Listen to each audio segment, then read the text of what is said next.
Target చేయడం కోసం, హిందూ మతాన్ని తిట్టించడం కోసం, హిందూ మతాన్ని ద్వేషించే వాళ్ళ సంఘాలు ఎవరైతే ఉంటారో వాళ్ళందరినీ కూడా ఏకం చేయడం కోసం ఇతడు పెట్టుకున్న పేరు రావణ్.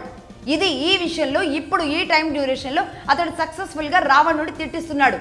అలా పదే పదే మనం రావణ్ అని మాట్లాడడం వల్ల మన సనాతనాన్ని, మన హిందుత్వాన్ని మనమే పలచన చేసుకున్న వాళ్ళం అవుతాం. కాబట్టి నేను అందరికీ ఒకసారి రిక్వెస్ట్ చేస్తున్నాను, దయచేసి ఇతడిని రావణ్ అని ఎవరు పిలవద్దు.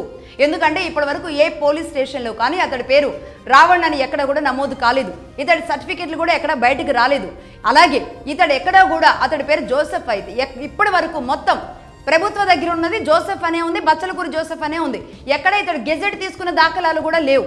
జస్ట్ అతడి ఛానల్కి ఒక పెట్ నేమ్ లాగా పెట్టుకుంటే దానినే ప్రామాణికంగా ప్రశ్న రావణ్ అని మాట్లాడుతూ ఉండడం వల్ల అతడే నానియో బాబియో ఇలాంటి పేర్లు పెట్టుకుంటే ఎవరికి అభ్యంతరాలు లేవు. కానీ ఇతడు రావణ్ అని పేరు పెట్టుకున్న ఉద్దేశం ఏంటి అంటే హిందూ మతంలో దేవీ దేవతలు లేరు, హిందూ మతం లేదు, ఇదంతా కూడా పుక్కిడి పురాణం అని పదే పదే అందరికీ చొప్పించడానికి తీసుకున్న పేరే ఈ రావణ్ అనే పేరు. అతడి ట్రాప్లో దయచేసి పడొద్దు అని మరొకసారి రిక్వెస్ట్.